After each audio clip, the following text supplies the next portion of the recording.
எங்க கொடுக்கன் என்று சொல்லி இப்ப நீங்க தெளிவா விளங்கிட்டீங்களா இல்லையா?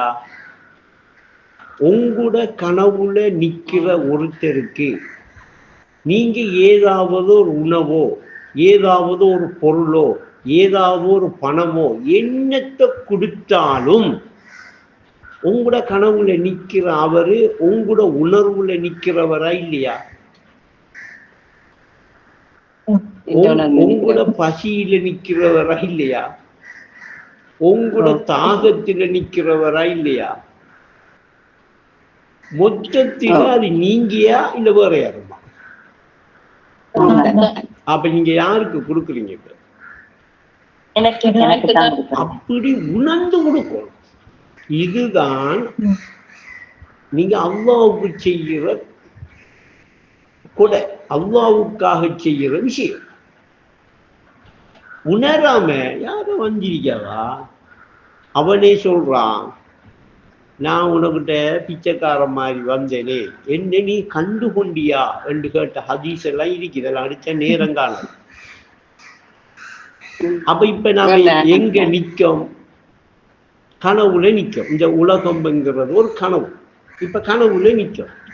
அப்ப இந்த கனவுல நிற்கமெண்டா இந்த கனவை காண்ற ஆளாகவும் யார் இருக்கணும்?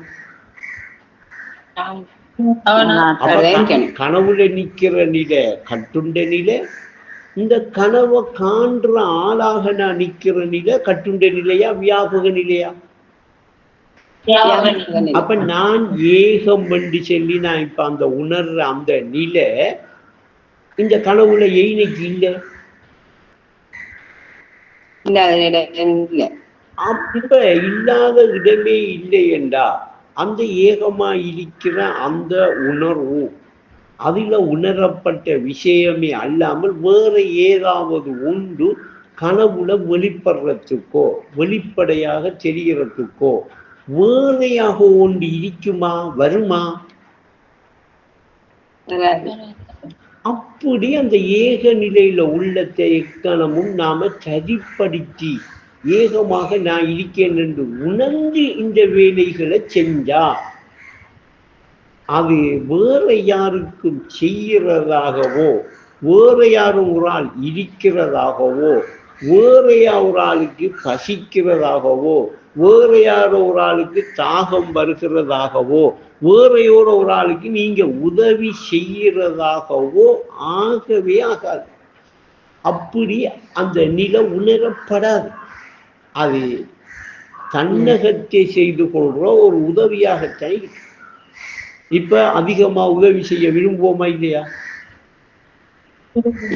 அப்ப சண்டை வாய்க்குள்ள ஒரு சாப்பாட்டை நாம வைக்க எவ்வளவு விரும்புறோமோ அதே சாப்பாட்டை சண்டை சகோதரனுக்கும் கொடுக்க விரும்புவோமா, விரும்ப மாட்டோமா? நாம விரும்பி நாம சாப்பிடுறத வச்சுக்கிட்டு அண்ணா கொஞ்சம் பழுதானது கொஞ்சம் இருக்கின்ற அடி கொடுப்போம். அப்ப நான் விரும்புறதவா நான் கொடுப்பேன். நான் சாப்பிடுற சாப்பாட்டவா கொடுக்கணும். அதுதானே தர்மம். நாம இதெல்லாம் செய்யவில்லாம கிடக்கு வீட்டை. இதெல்லாம் கொஞ்சம் பழுதாகும் போல இருக்கின்ற பேக்கில் ஹட்டியா கொடுக்குறேன். அப்படி அப்படி அப்படி அது தனக்கு கொடுக்கறதா வேற யாருக்கும் கொடுக்கறதா? அது வேற யாருக்கோ கொடுக்கிற எண்ணத்தில ரெடி பண்றது. அப்ப கொள்கை என்ற என்ன ஏகத்துவம், ஏகமாக நான் இருக்கிறேன் என்ற அந்த தத்துவம் என்ன செய்யப்படணும்? உள்ளத்தால உணரப்படணும். அப்படி உணர்ந்து தனக்கு செய்கிறதாகவே எல்லாத்தையும் விளங்கி நாம உணர்ந்து செய்கிற விஷயம் உள்ளத்தால சம்பந்தப்பட்டு உள்ளம் தொடர்பாகி செய்யப்படுற ஒரு விஷயம். இதை இறைவன் என்ன செய்கிறான்? இந்த உள்ளத்தை பார்க்க இறைவனுக்கும் இந்த உள்ளத்துக்கும் தொடர்பு. நீங்க அண்ணா செஞ்சு போட்டு இன்னும் திரும்ப இல்லையா? அண்ணா செஞ்சிட்டீங்க. இப்ப அப்படி அந்த நிலையில இருந்து செஞ்சிட்டீங்க. இன்னும் திரும்பி வர்றதுக்கு இடையில அவங்க என்ன செய்வான்? கூடிய தந்துடுவான். உங்களுக்கே விளங்கும். இப்ப நான் என்ன செஞ்சதுக்கு தானா இந்த கூலி? இப்ப கெட்டதா நடக்கும், கெட்டதா வரும். அப்ப இங்க நல்லெண்ணம் என்ன முதல் நான் என்ன உணரணும், ஏகமாக நான் இருக்கேன் என்று சொல்லி ஒரு தத்துவத்தில் இந்த உள்ள அமையும். வேறு காண்ற தன்மை நீக்கணும். வேறு காணும் வியற்ப உணர்வு வேரோடு அறுபடணும். அப்ப ஏகத்துவம் என்று சொல்லி ஏகமா நான் இருக்கிற நிலை இந்த பௌதீகத்தில சூட்சுமமா மறைவா இருக்க அந்த நிலை. இப்ப நாம் அதை உணர்றதுக்கெல்லாம் வரல. நாம் இப்ப நம்ம இந்த உறவாட்டத்தில எந்த அளவுக்கு கவனம் செலுத்தி எந்த அளவுக்கு இதை புரிதல் எடுக்கும், அப்ப நம்மளோட உள்ளம் வரும் இல்லையா? இன்னும் 10 வருஷம் போனாலும் இதுக்குள்ள அங்கடப்ப நாம இதுல மிச்ச கவனம் ஆழமானும், இந்த பயிற்சி எடுக்கணும், உள்ளத்தை சரிப்படுத்தணும். அப்ப உள்ளத்தை கொஞ்சம் அந்த ஏகமாக நான் இருக்கேன் என்று சொல்லி கொண்டு போய் காட்டி உங்களை இருக்க வச்ச இடத்துல நீங்க இருக்கணுமா இல்லையா? இருந்தீங்களா அந்த நிலையில நீங்க எல்லாத்தையும் உணரக்கூடிய வாய்ப்பு கிடைக்குமா இல்லையா? அப்படி உணரக்கூடிய வாய்ப்பு கிடைக்கிறது ஏகத்தில இருக்கிறவருக்கே அல்லாமல் கட்டுண்டு இன்ன இருக்கிற அனிஷ் பாத்திமாவுக்காக கிடைக்கும். கட்டுண்டு இருக்கிற அனிஷ் பாத்திமாவும் அந்த ஏகத்தில கட்டுண்டு நிற்கிற ஒரு ஆளாகத்தான் தென்படும். அவ ஏன் அந்த நிலையில அவ நிற்க வேண்டா? ஏகமாக நான் இருக்கேன் என்ற அந்த இருப்பு நிலையை உணர்றதுக்கு, அந்த நிலையை தன் அனுபவத்தில காண்றதுக்கு. அப்ப அந்த பயிற்சி இப்ப எங்க எடுக்கணும்? போய் கண்ணை மூடிட்டு தான் எடுக்கிற. அப்ப கண்ணை மூடிட்டு போய் எடுக்கிறதோ குறிப்பிட்ட நேரம், அது ஆரம்ப பயிற்சி.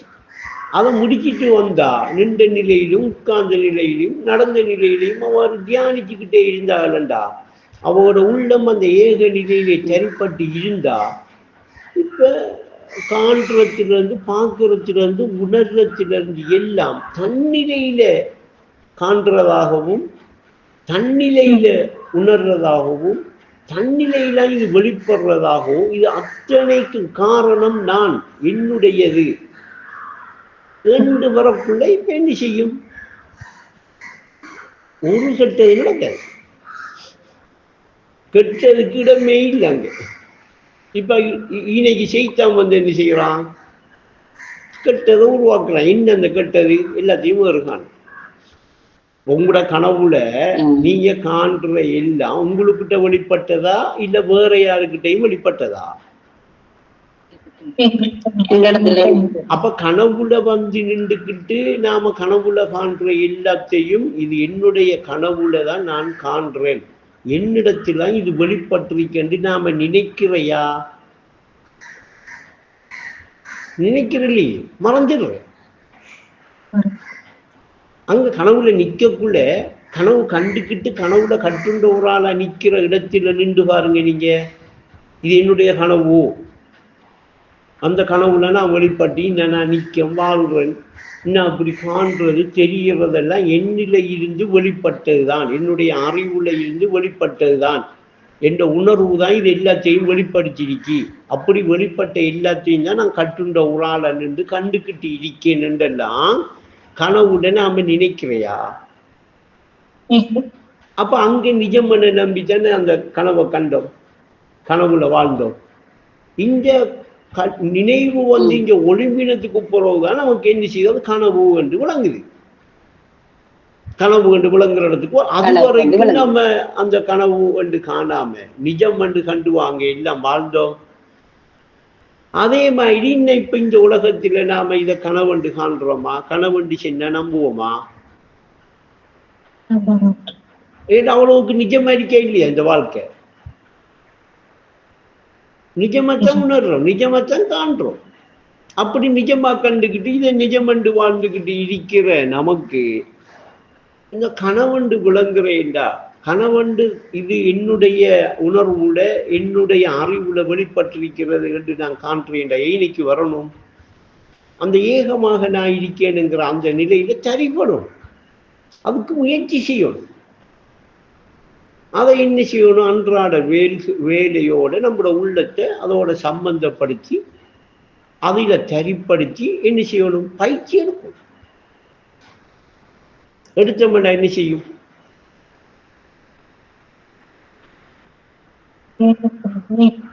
ஏகத்தில எதை காணுவோம்? ஏகநிலை எது காணும்? உள்ளங்காணும். அது உள்ளத்தாலான காண்றோம். கல்பு கண்டான அதை பார்க்குது. இந்த கட்டுண்ட புலன் எதை பார்க்குது?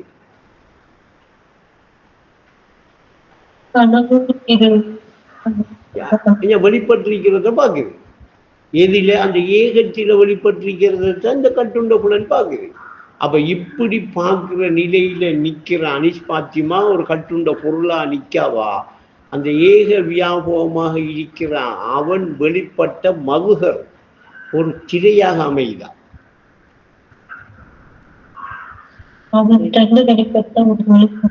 ஒரு திரை, ஒரு கண்ணாடி. அவன் தன்னை உணர்ற ஒரு கண்ணாடி. இது இப்ப ஆழமான விஷயம், இப்ப டக்குன்னு புரிப்படாது. இருந்தாலும் இப்ப அந்த ஏகத்தில தரிக்கிற வீதம் என்ன செய்யப்படும்? அதிகமாக அதிகமாக அந்த ஏகம் என்ன செய்யும்? நீங்க யார் என்று உங்களை உணர்த்துமா இல்லையா? அப்படி உணர்த்தக்குள்ள இன்னும் கட்டுண்டு நிற்கிற இந்த அனிஷ்பாத்தியமா தான் நான் என்று உணர்த்துமா? இந்த ஏக வியாபகமா தெரிகிற இந்த பௌதீகமாக இருக்கிற அத்தனையும் நான் என்று உணர்த்துமா? அப்ப வேறு என்கிறது என்ன செய்யும்? வேரோட அப்ப இப்ப நீங்க உதவி செய்யற என்றாலும் சரி, தாகம் உண்ட எனக்கு தண்ணி கொடுக்குற என்றாலும் சரி, நீங்க என்ன செய்வீங்க? இப்ப யாருக்கு செய்வீங்க? அப்ப இப்ப இன்னைக்கு நீங்க எனக்கே நான் செய்கிறேன் என்று சொல்றது இந்த உடலை மட்டும் கட்டுப்படுத்தி சொல்றீங்களா? இந்த உலகத்தை சேர்த்து சொல்றீங்களா?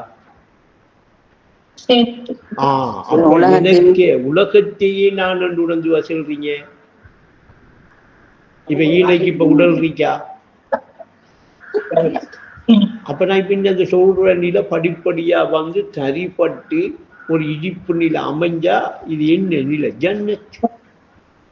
நீங்க செஞ்ச நன்மை எல்லாம் உங்களோட ஜன்னத்தில கொண்டு போய் மறுமையில சேர்த்துட்டா இல்ல இப்பயே சேர்த்துட்டா? இப்பயே சேர்த்து. இப்ப உங்களுக்கு என்ன குறை? ஒரு குறையும் வராது. உங்களுக்கு கெட்டது ஒன்று நடக்காது. ஏன்னா நீங்க கெட்டது செய்யலையே. கெட்டது செய்யப்படுறது வேறு காண்றதால. தீய குணங்கள் அத்தனையும் சிறுக்கிலிருந்தே பிறப்பவை. தீய குணங்கள் அத்தனையும் சிறுக்கிலிருந்தே பிறப்பவை என்றால் வேறு காண்ற தன்மையில இருந்துதான் தீய குணங்கள் எல்லாம் பிறக்கலாம். அப்ப தீய குணங்கள் எல்லாம் பிறந்து வேறு கண்டா, அப்படி வேறு காண்ற நில உள்ளத்தில சரிபட்டா, உள்ளத்தில இருக்குமெண்டா அங்க என்ன செய்யும்? அப்படி இருக்கிறவங்களுக்கு அதிகமா என்ன நடக்கும்டா? கெட்ட விஷயங்கள் தான் நடக்கும். இப்ப நல்லது நடக்கும்டா என்ன செய்யணும்?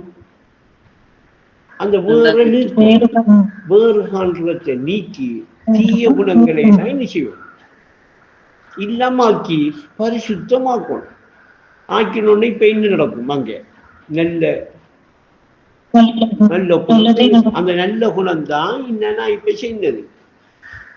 இப்ப எனக்கு மட்டும்தான் வேணும் என்று சொல்லி உடலை மையப்படுத்தி உடலை மட்டும் கட்டுப்படுத்தி நான் என்று உடலை உணர்ந்து எனக்கு மட்டும்தான் என்று சொல்லி உணர்ற அந்த குணமே செய்யுமா? இனி அந்த குணத்துக்குள்ள இப்பமா அப்ப இது என்ன? வேறு காண்ற குணம். இந்த உலகத்தையும் இல்லாட்டி அல்லாவையும் என்னையும் நான் என்ன செய்யறேன்? வேறுபடுத்தி வேறு கண்டு நான் இப்போ ஒரு தீய குணத்தோட வாழ்றேன். எனக்கிட்ட என்னை அங்க உள்ளத்தில் இருக்கின்ற வேறு காண்ற சிறுக்கு இருக்கு. அப்ப இந்த சிறுக்கை நான் நீக்கி தன்னிலை இல்லத்தையும் காண துவங்கிட்டேன்டா. நான் என்கிற அந்த ஏகத்தில அந்த உணர்வுல எல்லாம் தெரிகிறதாக காண்ற நிலை வந்துட்டேன்டா. இப்ப நான் பேசுறது யாரோட பேசிட்டு இருக்கேன்? விளங்குதா? வேறு வேறு இருக்க இப்ப வேறு நீக்கப்படுதா? இன்னைக்கு வேற நீக்கி நான் என்று சொல்லி உணர்ற குணம், தன்மை, உயர் பண்புன்னு செய்யும் நம்மள அணைக்கும். அந்த பண்புல சரிபடுவோம். அப்ப இப்ப பக்கத்தில் இருக்கிற யாரோ பசியோட இடிக்காக என்றோன்னு இந்த வீட்டை பதறி போயிடுவோமா இல்லையா?